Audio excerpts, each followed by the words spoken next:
It started with a sound, a soft hum through the wall at 2:14 a.m., a melody I hadn't heard in 13 years. Lily used to hum that song in church when she thought no one was listening.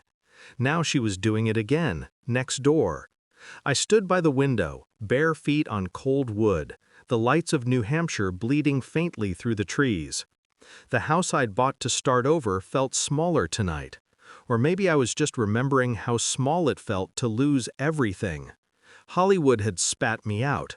My name had become a punchline whispered in casting rooms, a faded face in old tabloids. But here, back home, I thought I could be invisible again. Until Lily Carson moved in. The same soft laughter in the mornings, the same hesitant smile when she waved across the fence. And that hum through the wall, that one song that shouldn't have followed me here. The night she started humming it, I couldn't sleep. I pressed my palm to the wall, listening. Then came the thud of something falling, a picture frame maybe. And beneath that sound, a whisper. A man's voice. It wasn't mine. I told myself it was nothing. Neighbors talk, neighbors visit.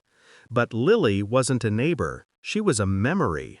And memories don't just walk back into your life carrying grocery bags and humming old songs you once played for them in secret. The next morning, she knocked on my door with muffins, blueberry, still warm. Her smile trembled when she saw me. "Jack Mercer," she said softly. "Didn't think I'd ever see you back here." I studied her eyes, still green but dulled, a shadow behind them. She mentioned her husband once, a man named Robert, said he'd traveled often for work, never around long enough to meet anyone. That night I saw Robert's car in her driveway, black, spotless, California plates, the same kind I used to rent when I was pretending to be someone important. By the third night, the hum came again, softer this time, like a secret between walls. I heard the same low voice. Then silence. A door creaked, a laugh. And in that silence that followed, I realized the worst part wasn't jealousy. It was recognition. That voice, I'd heard it before. Hollywood, my director, the one who ruined me. Days bled into each other. I worked quietly, fixing things that didn't need fixing. Repainting, sanding, pretending not to notice her car leaving before dawn. But my hands trembled when I saw her in the yard, tending to roses she didn't have when she moved in. She waved. I waved back. Neither of us meant it. I found Robert online. No photos, no trace of a marriage license. But I did find something else.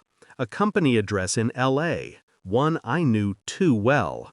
That's when I realized Robert wasn't real, not entirely. I started keeping notes. Times, sounds, patterns, when her lights turned off, when they turned back on. Every morning I walked past her mailbox. The same name on every letter, L. Carson, never a Mr. A week later, I caught the delivery driver dropping off a small, unmarked envelope. No return address. I waited until midnight, then checked her trash. It was gone. She'd burned it. The smell of ash drifted through the night air, faint but undeniable. I sat on my porch watching the light in her window flicker. A figure moved behind the curtain, tall, familiar. I waited until he stepped into the porch light. It was him, the director, the man who promised to make me, then buried me under lies and headlines. And there he was, standing on Lily Carson's porch, touching her like I once did. The betrayal was a quiet kind of violence. I didn't confront him, not yet. I waited. When she came by 2 days later, holding that same fragile smile, I invited her in. Coffee, small talk, the kind people use to cover bigger things. She mentioned she was working on a project, something creative. Her fingers twitched as she said it. That was her tell. She used to do that when she lied. Then she asked me if I still wrote scripts. I looked at her, really looked. I stopped, I said, after someone rewrote the ending. Her face tightened. For a moment, I saw the fear flicker, the kind that comes from knowing you've been found out. Later that night, I sent her an email, no words, just an attachment, a video. Security footage from my backyard camera. Her and the director, standing too close, whispering things she thought no one could hear.